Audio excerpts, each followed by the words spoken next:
It was a free-for-all. There was no media there. There's no one to look after you.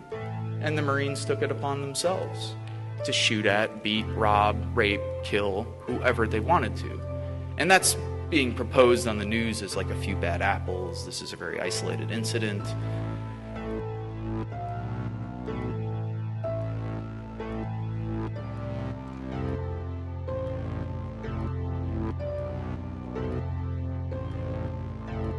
We pretend as though the military is like a jobs program. It's college benefits. You can learn job skills there. Trying to shift the way people have thought about the military. At essence, what the military is, of course, is an institution for death and destruction. So what you're taking is 17, 18, 19-year-old kids. You're putting them through 13 weeks of boot camp training. You're putting them through 8 weeks of school of infantry training. And after those 20 weeks of training, people are ready to kill. And you're ready to kill on command. And that's what you're meant to do. You're meant to be a mindless machine. You follow orders. That's what the military is all about. You don't think for yourself. You don't have agency. You're not a human being. You're a cog in a gigantic machine. And for those who have power and wealth, of course, you're just another number. And for the generals, you're just a body. That's what we used to refer to other Marines as bodies. Like, yeah, we need more bodies here. Get more bodies on the ground, get more boots on the ground. You're not a person, you're a boot. Get more boots on the ground. And what's inherent to that training? Well, people in the Middle East are referred to as sand niggers, hajis, camel jockeys, towelheads, barbarians, terrorists, women, bitches, cunts. Women Marines referred to as WMs, walking mattresses.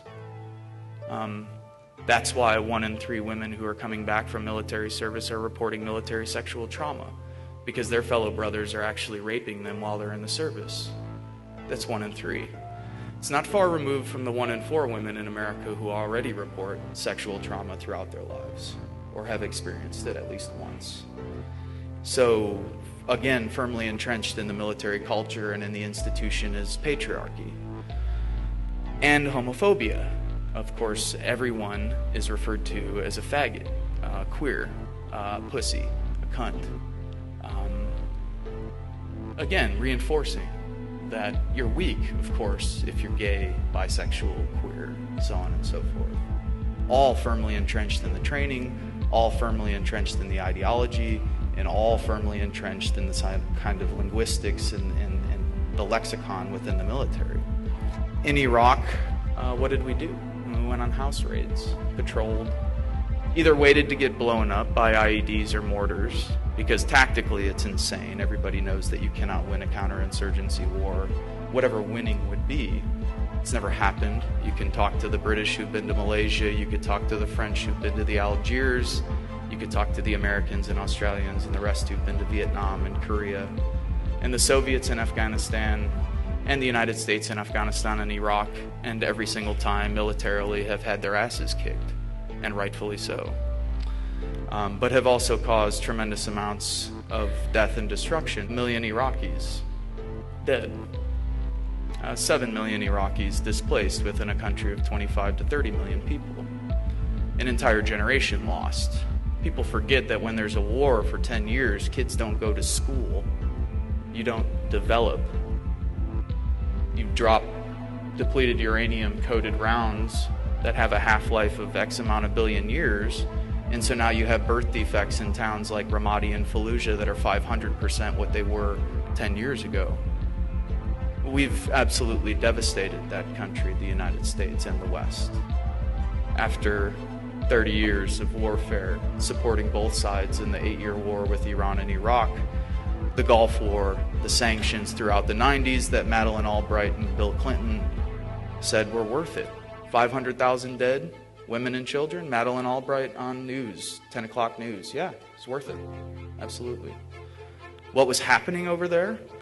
We were killing people. We were killing innocent people. People were being taken captive. If they looked like a quote-unquote insurgent, you did what you wanted to do with them. It was a free-for-all. There was no media there. There's no one to look after you. And the Marines took it upon themselves to shoot at, beat, rob, rape, kill whoever they wanted to. And that's being proposed on the news as like a few bad apples. This is a very isolated incident. This, to me, is Western culture par excellence. This is exactly what this culture is built upon, and anyone, I think, who's telling anyone differently is absolutely insane, because we've robbed, beaten, raped, and tortured people from Vietnam to Southeast Asia to South America to Africa to the slaves that we brought over to the United States, and of course the indigenous people that we've genocidally murdered and displaced. We operate 900 to 1,000 military bases worldwide and have overthrown democratically elected governments from Libya to Iran to Chile, and right now as we speak, drones are killing civilians from Pakistan to Somalia, all in the name of American empire and all with American tax dollars.